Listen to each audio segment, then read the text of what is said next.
Welcome back to the System Read, Sarah. Today we are doing a deep dive firmware upgrade on our financial lives with Ramit Sethi's I Will Teach You to Be Rich. I honestly feel like this book is the blueprint for anyone who wants to stop being a crybaby about the economy and actually design a rich life. A firmware upgrade, Marcus? Really? It sounds more like a Silicon Valley geek trying to explain why my financial anxiety is just a bug in my code rather than a feature of a broken housing market. Sethi is definitely attuned to our generation, but I'm skeptical when being rich is packaged as a 6-week program of personal responsibility. It's not just a program, it's a system to stop debating minutia and actually get something done. Sethi's main thesis is that we're paralyzed by info glut, spending our time arguing over 0.1% interest rate differences while our money sits in accounts losing value to inflation every single day. I agree that we debate minutia to avoid action. But Sethi's dismissal of small expenses feels a bit like a luxury for people who aren't living paycheck to paycheck. He tells us to stop latte shaming ourselves and focus on big wins instead.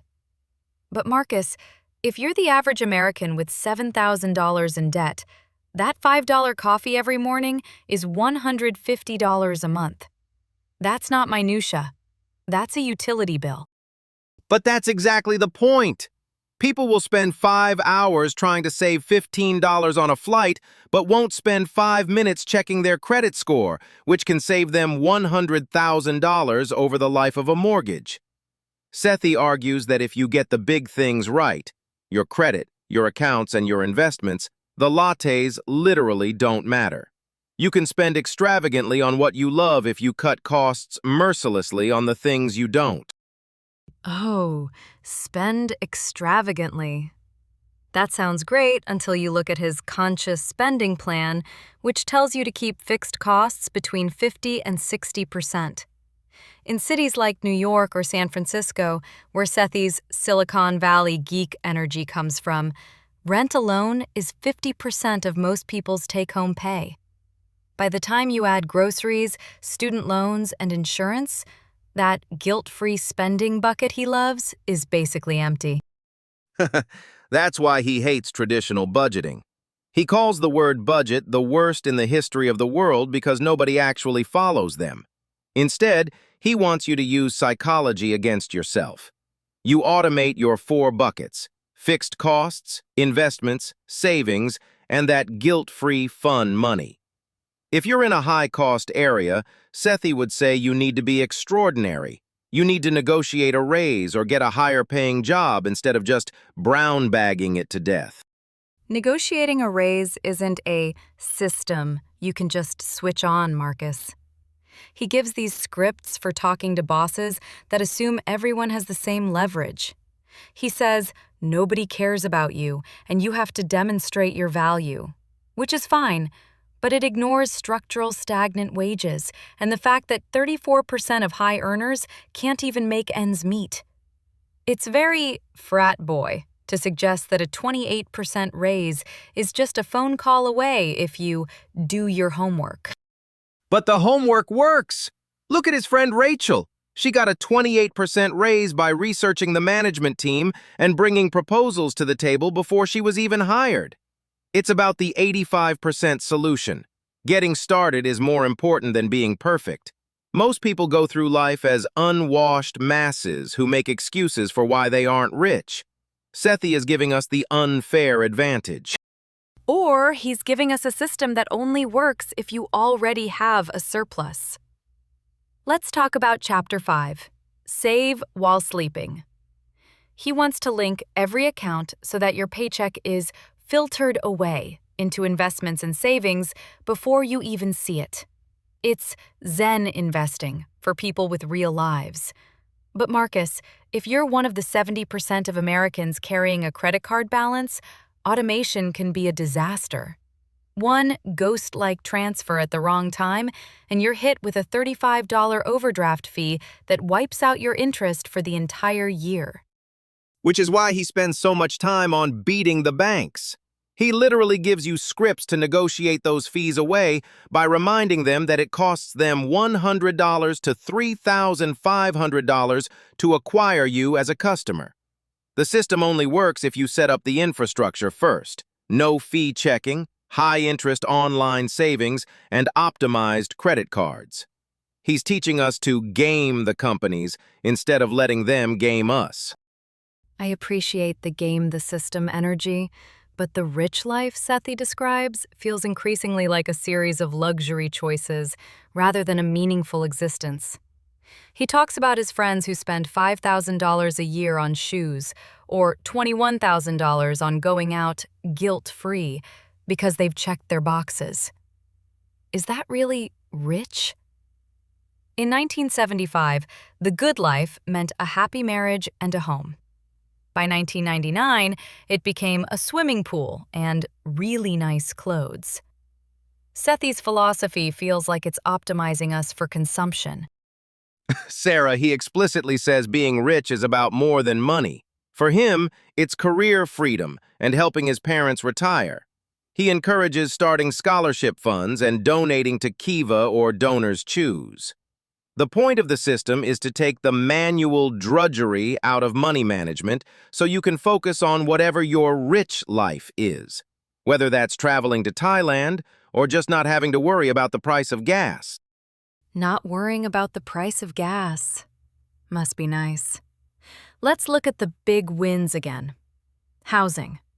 Sethi actually tells the truth here, that real estate is a poor investment for individual investors once you factor in taxes, maintenance, and the opportunity cost of the stock market. He argues that renting is often the smarter decision in cities like New York. Finally, a point where I don't feel like I'm being sold a dream. Exactly! He's a total contrarian on the American dream of home ownership. He points out that house prices haven't actually increased once you factor in inflation and all the invisible costs of owning. He'd rather you plow that money into a life cycle fund that earns 8% while you sleep. It's the Sally versus Dan chart. Sally starts at 25, invests for only 10 years, and ends up with $80,000 more than Dan, who starts at 35 and invests for 30 years. The Smart Sally chart is the ultimate financial influencer bait. It assumes an 8% return is guaranteed. But Sethi himself admits that 75% of active fund managers, the experts, fail to beat the market. So he wants us to use passive management and index funds. He calls them the attractive cousin in an otherwise unattractive family. But even index funds plummeted in 2008. For someone whose rich life is just starting, seeing your 401k drop by 30% isn't sexy, Marcus. Sethi loves that. He says a market drop is a good thing for young people because investments are essentially on sale. He wants us to be fearful when others are greedy and greedy when others are fearful. The system is built for the long haul, 30 to 40 years. He mocks rate chasers and market timers as dorks who spend every waking hour online just to earn an extra $300 a year. He'd rather you spend that time with your family or starting a side business.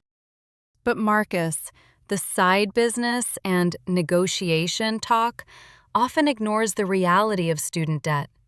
Sethi notes the average grad has $20,000 in loans. His advice? Pay at least $50 more each month. It's so simplistic. For many, student debt is a downward spiral of doom that affects them emotionally, making them avoid opening their bills. You can't automate your way out of a debt-to-income ratio that won't let you qualify for a 20% down payment on a $300 home. But he's the first one to say it's hard work and there's no cute soundbite for paying off debt. He tells you to call your lender and structure a plan. He even likes the snowball method, paying off the smallest balance first for the psychological victory. He's not a math robot. He's a behavioral psychologist who knows that 90% of this is in our heads. That's actually my biggest issue with the rich life philosophy. It frames structural economic failure as a personal behavioral problem. He says, a lot of your financial problems are caused by one person, you. He tells us to stop blaming the economy or evil banks and take personal responsibility. Marcus, that's a very convenient narrative for the financial industry. If we all just optimize our credit cards, we won't notice that real wages haven't moved in decades, while the cost of a wedding has ballooned to $28,000. But what's the alternative, Sarah? Waiting for a magical lottery win or a government bailout that might never come. Sethi is giving us the tools to be extraordinary in an ordinary world. He's saying that even if the system is rigged, you can still game the companies and come out on top. He's moving us from consumption-minded and poor to investment-minded and rich. I guess I just worry that enough is a moving target in Sethi's world. He talks about gold-lined thrones and being fanned with palm fronds. Is getting rich about building a better system for everyone, or just building a finance assembly line so you can ignore the world and save while sleeping? It's about freedom, Sarah. The freedom to make career decisions because you want to, not because of money. The freedom to help your parents with their retirement. And yes, the freedom to buy $300 shoes if that's what makes you happy because you've automated everything else. Money is just a tool. The system is there to make the tool work for you instead of you working for the tool. I'll give him this. His 85% solution is a lot better than the 0% solution most people are practicing.